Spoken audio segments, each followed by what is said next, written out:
We've got this technology. It doesn't cost much to do it. We just need platforms. And hopefully we're going to be a great team, and that we're all going to see you on board as supporting this, you know, as you need to be in lectures in your country, and we as teams are able to support you, you know, to support you and help the development and it growing. For me, it's putting midwifery where it should be. Okay, is it yes, we are with you. We are with full of expertise in midwifery and OB/GYN from Lilly Excellence Center. We will be with you.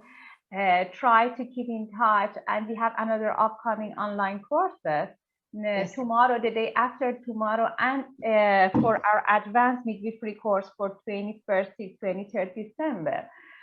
We have another free aquanatal workshop for 8th December, and we keep in touch with you. We will provide you any training you need. Even if you want some clinical, practical midwifery training, we have a clinical internship in Georgia and in India.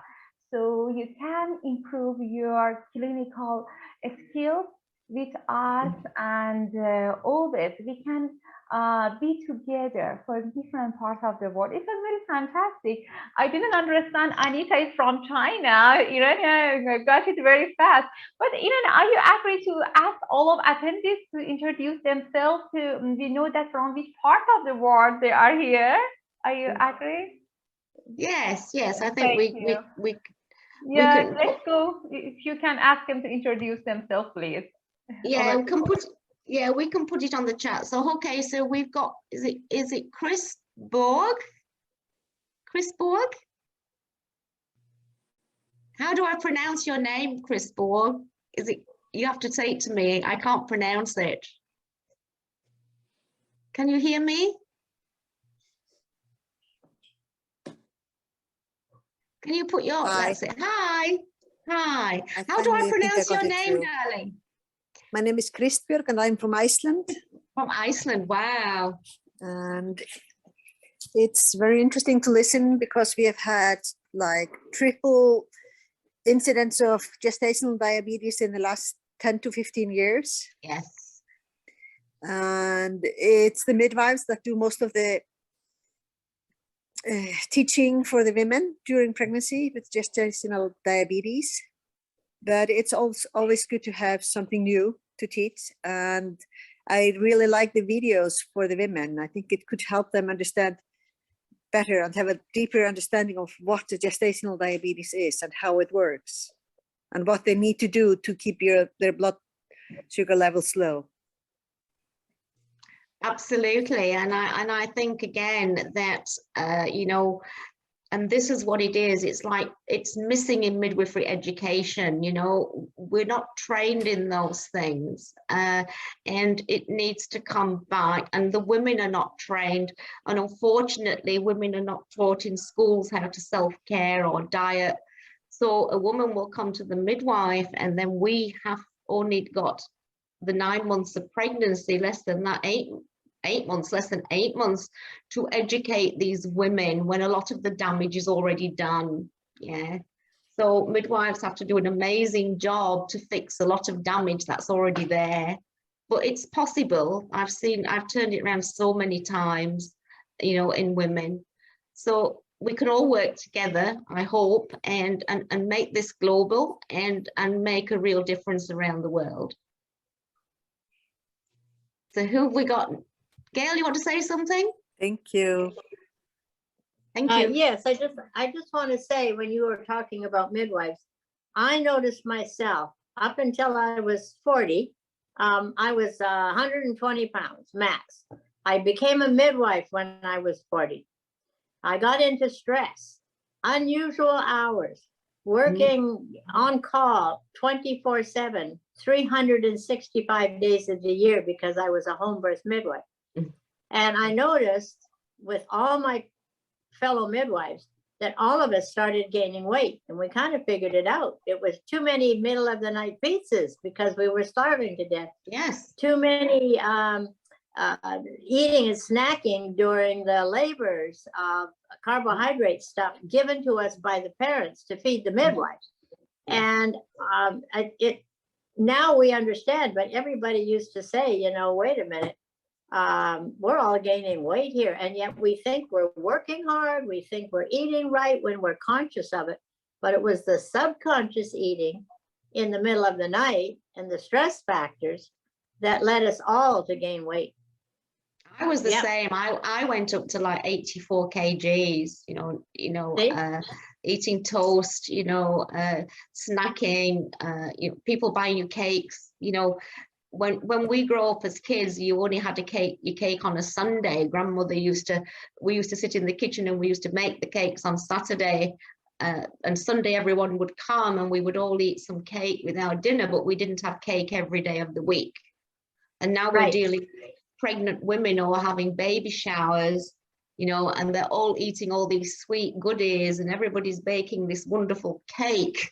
So I just teach women, if you're having a baby shower, get them to bring you healthy foods for the day. Do your carrot snacks and your hummus and things like that. We have to change this thinking of that all these sweet things are going to help us, because we do it, and especially when you're stressed. So what do?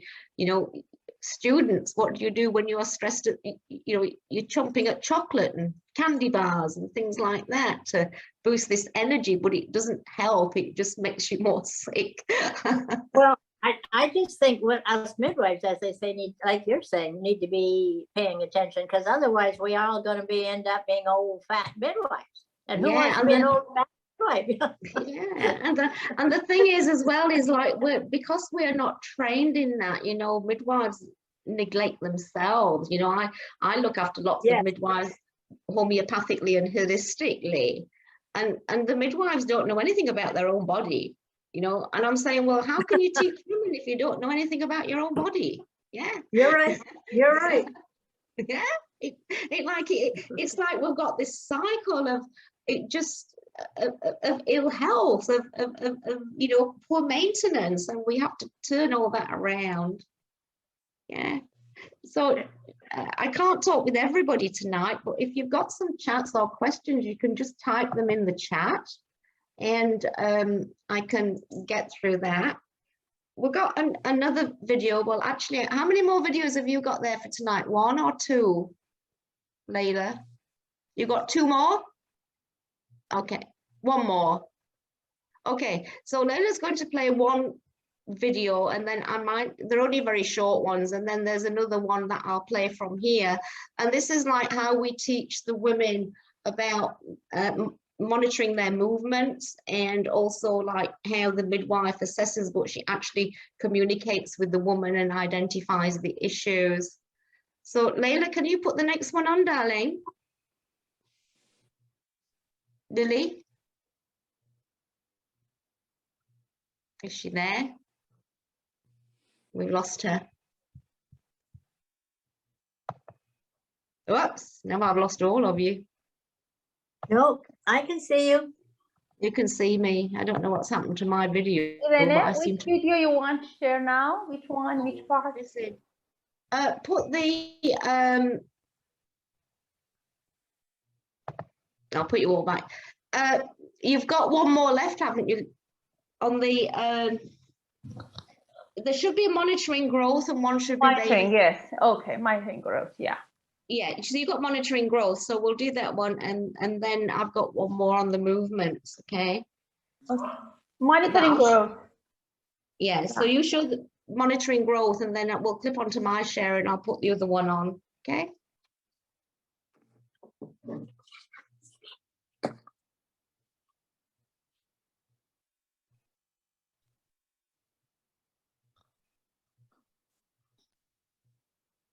It just takes a little while to load, so we have to be a bit patient. Okay, it's coming.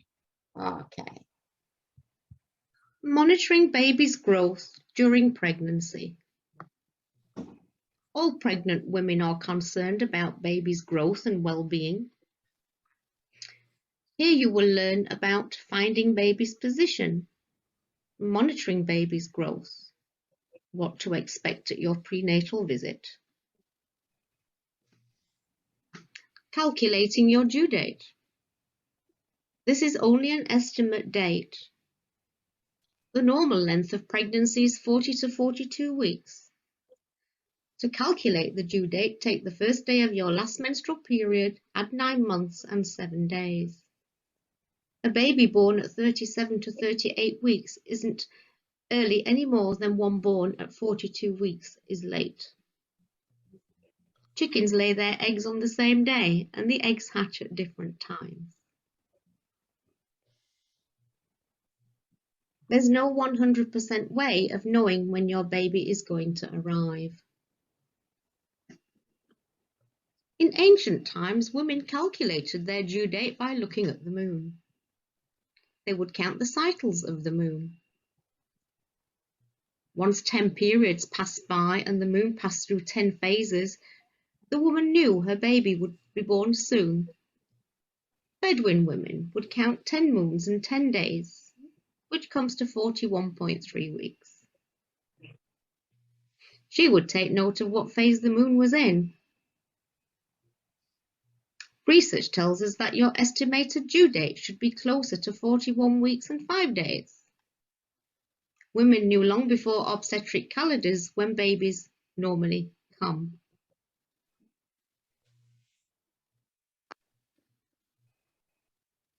It's important that you don't get fixed on your due date. Eat a healthy diet. Produce a healthy baby that's proportionate in size to you, and your baby will arrive when both you and your baby are ready. Connect with your baby. Get to know baby's movements. And attend your prenatal clinics.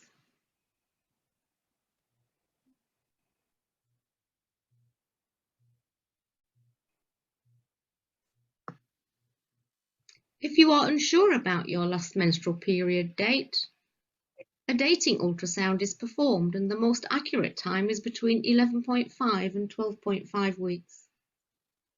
It's important to understand your due date when monitoring your baby's growth.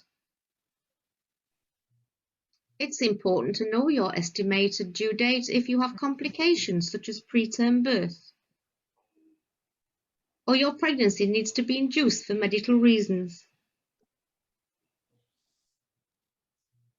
If we have an estimated due date, we can estimate the weeks by measuring the growth of your uterus, and we can tell if your baby is not growing. The midwives use abdominal palpation, where they feel your tummy to measure your fundal height. The fundal height is measured in centimeters from the pubic symphysis to the topmost part of your uterus, and it should measure according to your estimated due date.